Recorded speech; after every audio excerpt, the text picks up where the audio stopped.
Hadis ketiga.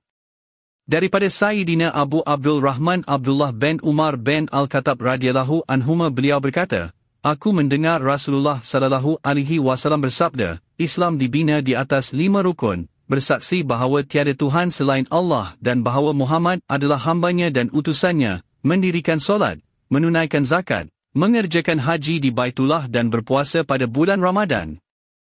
Hadis ini diriwayatkan oleh Imam Al-Bukhari dan Imam Muslim. Pengajaran hadis.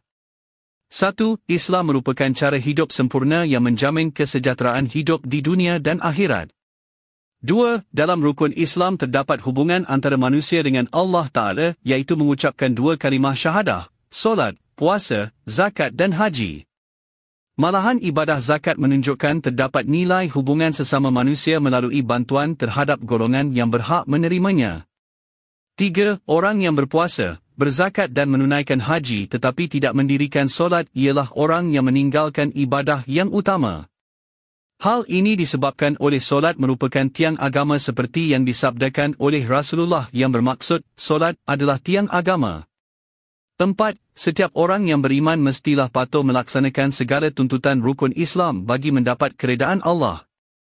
Apa yang diyakini hendaklah dibuktikan dengan tindakan dalam bentuk ketaatan terhadap perintah Allah Ta'ala dan ajaran Rasulullah.